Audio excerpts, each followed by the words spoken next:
إن الحمد لله نحمده ونستعينه ونستغفره ونتوب إليه ونعوذ بالله من شرور أنفسنا وسيئات أعمالنا من يهده الله فلا مضل له ومن يضلل فلا هادي له وأشهد أن لا إله إلا الله وحده لا شريك له وأشهد أن محمدا عبده ورسوله لا نبي بعده يا أيها الذين آمنوا اتقوا الله حق تقاته ولا تموتن إلا وأنتم مسلمون فإن أصدق الحديث كتاب الله وخير الهدى هدى محمد صلى الله عليه وسلم وشر الأمور محدثاتها وكل محدثة بدعة وكل بدعة ضلالة وكل ضلالة في النار. معاشر المسلمين أوصيكم ونفسي بتقوى الله فقد فاز المتقون. Sungguhnya di antara dosa yang sangat besar adalah takabbur atau al-kibr atau sombong. Rasulullah SAW bersabda, la yadkhulul jannata man kana fi qalbihi mithqalu dzarratin min kibr. Tidak masuk surga orang dalam hatinya ada kesombongan meskipun seringan zarrah. Dan zarrah adalah ungkapan orang Arab dalam bahasa Arab untuk mengungkapkan sesuatu yang sangat ringan.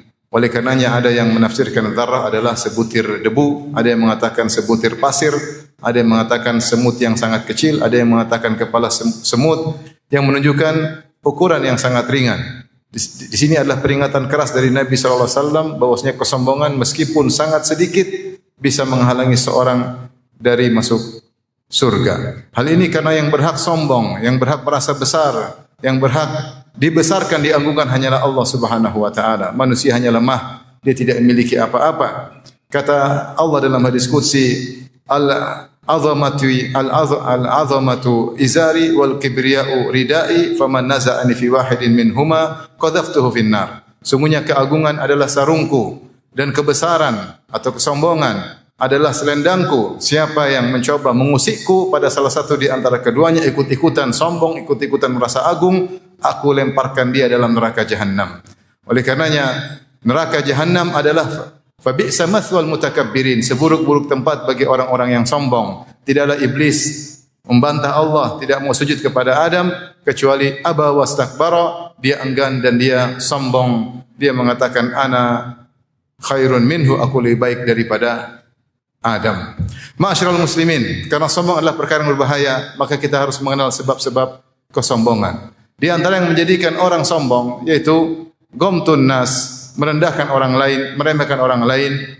Di antaranya adalah harta. Seperti Qarun yang sombong dengan hartanya. Inna Qarun kana min qaumi Musa fabagha alaihim. Wa atainahu minal kunuzi ma inna mafatihahu latanu bil usbati ulil quwwah. Sungguhnya Qarun adalah dari kaum Musa dan dia melampaui batas kepada kaumnya dan kami berikan kepada dia harta yang sangat banyak. Sampai kunci-kunci gudang-gudang hartanya sungguh berat dipikul oleh orang-orang yang kuat. Itu baru kunci-kuncinya, bagaimana dengan gudang-gudang hartanya. Maka kaumnya menegurnya, la tafrah, jangan kau sombong. Innallaha la yuhibbul farihin. Sungguhnya Allah tidak menyukai orang-orang yang sombong. Maka Allah pun menghukum dia ketika dia di puncak-puncak kesombongan. Kata Allah, fa kharaja ala qaumihi fi zinatih, maka dia keluar bertemu dengan kaumnya di puncak-puncak perhiasan yang dia miliki, dengan bajunya yang indah, dengan hartanya yang banyak, dengan anak buahnya. Ya, maka Allah pun tenggelamkan Qarun dalam tanah. Di antara hal yang menjadikan seorang sombong adalah jabatan, kekuasaan. Oleh karenanya di hari kiamat kelak Allah mengatakan, Anal Malik, aku adalah sang raja. Aina mulukul ard, mana raja-raja dunia. Dalam riwayat kata Allah, Ainal jabbarun, ainal mutakabbirun, mana orang-orang yang berbuat semena-mena kepada manusia dan mana orang-orang yang sombong. Kekuasaan, kekayaan menjadikan orang sombong dan merendahkan orang-orang di bawahnya. Betapa banyak orang ketika dapat jabatan akhirnya meremehkan orang-orang yang di bawahnya, meremehkan orang-orang yang kedudukannya jauh di bawahnya. Oleh karena seorang hati-hati ketika dia mendapat jabatan, apalagi kekuasaan, jangan sampai hatinya berubah kemudian menjadi orang yang sombong dan arogan, karena kesombongan akan mengantarkannya ke dalam neraka Jahannam. Di antara sebab kesombongan adalah kabilah atau suku. Makanya Rasulullah SAW menyebutkan di antara perkara yang masih ada pada umatku dari perkara jahiliyah, al-fakhru bil ahsab wa ta'nu fil ansab, yaitu bangga dengan kedudukan dan mencela nasab, yaitu bangga dengan kabilahnya, dengan sukunya, kemudian mencela suku-suku yang lain. Padahal Allah menciptakan manusia bersuku-suku adalah untuk saling mengenal, bukan untuk saling merendahkan. Ya ayuhan nasu inna khalaqnakum min dzakari wa untha wa ja'alnakum syu'uban wa qabaila lita'arafu. Inna akramakum indallahi atqakum. Wahai manusia sekalian, kami ciptakan kalian dari manusia dan lelaki dan wanita, dan kami jadikan kalian bersuku-suku, berbangsa-bangsa, lita'arafu, untuk saling mengenal. Saling mengenal apa? Saling baik, saling menghormati, saling lembut, bukan untuk sombong-sombongan. Ingatlah yang paling bertakwa di sisi Allah adalah yang paling mulia di sisi Allah adalah yang paling bertakwa, bukan yang paling tinggi nasabnya maupun sukunya. Apa kata Nabi sallallahu alaihi wasallam? Man batta'a bihi amaluhu lam yusri' bihi nasabuh. Siapa yang amalnya lambat, maka nasabnya tidak akan percepatnya. Yaitu siapa yang nasabnya tinggi tapi amalnya sedikit, maka tidak ada fungsi nasabnya tersebut. Oleh karenanya Al-Ghazali rahimahullah menyebutkan di antara sebab-sebab orang ujub yang merupakan tangga menuju kesombongan adalah ujub karena nasab. Kemudian beliau contohkan sebagian orang-orang dari Bani Hashim yang sombong dengan nasabnya, padahal leluhur mereka yaitu Rasulullah sallallahu alaihi wasallam sangat anti dengan kesombongan. Maka sebagian orang sombong dengan nasabnya, dengan darah birunya, dengan keturunan rajanya, dan ini adalah salah satu sebab masuk neraka jahanam. Di antara sebab kesombongan adalah yaitu tunggangan. Rasulullah sallallahu alaihi wasallam bersabda, "Wal fakhru wal khuyala fi ahli al-khail wal ibil. Was-sakinatu fi ahli al-ghanam." Kata Nabi sallallahu alaihi wasallam, sungguhnya ujub, bangga-banggaan dan kesombongan berada pada pemilik onta dan pemilik kuda. Adapun ketenangan berada pada pemilik kambing, ya. Para ulama menyebutkan bahwasanya di antara sebab ya kesombongan ada pada pemilik onta dan pemilik kuda, karena di antara mereka meremehkan pemilik kambing. Itu kambing apa sehingga mereka bangga dengan onta-onta dan kuda-kuda mereka. Demikian juga ketika mereka memiliki kuda-kuda dan onta-onta, mereka bisa arogan kepada yang lainnya, menyerang dalam peperangan, menghina yang lainnya, yang tidak bisa dilakukan oleh pemilik kambing. Di antaranya dengan memiliki kuda dan onta-onta menunjukkan mereka berharta yang banyak, sehingga mereka sombong dengan kendaraannya. Maka ini peringatan bagi kita bahwasanya seorang bisa sombong dengan tunggangannya, dengan mobilnya, dengan kendaraannya. Apalagi memiliki kendaraan-kendaraan yang mewah, maka bisa saja dia sombong karena tunggangan dan kendaraannya tersebut. Kemudian di antara orang bisa sombong bahkan dari pakaian yang dia pakai, bisa juga membuat dia sombong. Dalam hadis Rasulullah SAW menyebutkan, "Bainama rajulun yamshi baina burdaini mukhtalan id khasafallahu bihil ard." Ketika ada seorang berjalan dengan menggunakan dua pakaian yang indah, dalam kondisi sombong gara-gara bajunya tersebut, tiba-tiba Allah benamkan dia dalam bumi, wa huwa yatajaljalu fiha ila yaumil qiyamah, maka Allah goncangkan dia dalam bumi sampai hari kiamat. Lihat, dia sombong gara-gara bajunya. Sombong gara-gara bajunya. Bahkan apakah mungkin sombong gara-gara sendal? Bisa saja. Makanya ketika ada seorang, Rasulullah ingatkan tentang bahaya sombong, maka dia bertanya, "Ya Rasulullah, rajulu yuhibbu an takuna na'luhu hasanah." Rasulullah, bagaimana jika seorang suka dengan sendalnya yang indah, kemudian dengan bajunya yang indah? Rasulullah mengatakan, tidak mengapa. Innallaha jamilun yuhibbul jamal. Allah indah, suka dengan keindahan. Yaitu, kalau kau tidak meremehkan orang lain, tidak bangga-banggaan, tidak untuk merendahkan orang lain, maka tidak mengapa. Tapi kalau ternyata sendalmu, bajumu menjadikan kau ujub dan sombong, meremehkan orang lain, maka itulah jalan menuju neraka jahanam.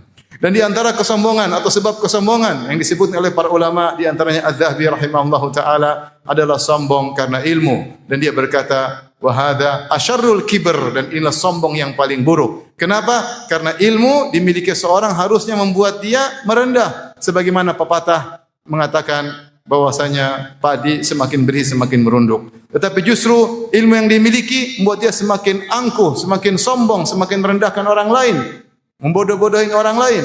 Maka ini adalah kesombongan yang paling buruk menurut Al-Imam Az-Zahabi rahimahullahu taala. Semoga Allah menjauhkan kita dari kesombongan. Aqulu qouli hadza astaghfirullah li wa lakum wa lisal muslimin min dzambin khati'a fastaghfiruhu innahu huwal ghafurur rahim. Alhamdulillah ala ihsanih wa syukru lahu ala taufiqihi wa amtinani. Asyhadu an la ilaha illallah wahdahu la syarika lahu ta'ziman li sya'nihi wa asyhadu anna Muhammadan abduhu wa rasuluhu da'ila ridwanih. Allahumma salli alaihi wa ala alihi wa ashabihi wa ikhwani. Ma'asyiral muslimin, oleh karenanya seorang berusaha untuk melawan kesombongan atau melakukan tindakan preventif agar dia tidak terjatuh dalam kesombongan. Karenanya Nabi SAW memuji orang-orang yang seperti ini. Dalam satu hadis kata Nabi SAW, "Man taraka libasan wa huwa yaqdiru alaihi tawadhu'an lillah, da'ahu Allahu yaumal qiyamah ala ru'usil khalaiq hatta yukhayyirahu min ayyi hulil imani sya'a an yalbasaha." Kata Nabi SAW, siapa yang meninggalkan pakaian, itu pakaian yang mahal, padahal dia mampu untuk membelinya, mampu, cuma dia meninggalkannya tawadhu'an lillah, karena tawadhu, karena Allah Subhanahu wa taala. Ya, bagi dia pakaian itu murah, bagi dia duitnya banyak, tapi dia tinggalkan, maka Allah akan panggil dia pada hari kiamat kelak di hadapan manusia sampai Allah suruh dia pilih gaun keimanan mana yang dia pakai, yang dia sukai. Ya, padahal dia mampu untuk beli pakaian tersebut. Rasulullah SAW juga bersabda ketika dari hadis Abu Umamah dalam Sunan Abi Daud, ketika zakara sahabah ad-dunya, sahabat namanya manusia, mereka terkadang bercerita tentang dunia. Mereka cerita tentang dunia, tiba-tiba didengar oleh Nabi SAW. Rasulullah berkata, "Ala tasma'un, ala tasma'un, ala tasma'un." Tidakkah kalian mau mendengar? Tidakkah kalian mau mendengar nasihat dariku? Tidakkah kalian mau mendengar nasihat dariku? Kata Nabi SAW, "Innal badadata minal iman." Sungguhnya al-badadah itu ditafsirkan dengan pakaian sederhana, kemudian tidak necis, tidak keren, ya, adalah bagian dari keimanan. Artinya bukan berarti kita tidak boleh pakai baju yang indah, boleh. Rasulullah SAW juga menggunakan baju yang indah ketika hari Jumat, ketika menyambut tamu, ketika hari Id. Tetapi terkadang kita pakai baju yang biasa-biasa saja, sehingga kita tidak terbawa dengan dunia ini. Sesekali kita pakai baju yang biasa-biasa, tidak necis, tidak keren, baju yang murah, dan itu bagian dari keimanan. Seorang berusaha hidup dengan kondisi sedang, tengah, sehingga tidak kesibukannya urusan tentang indahnya pakaiannya, indahnya sorbannya, indahnya songkoknya, sibuk dengan keindahan sepatunya.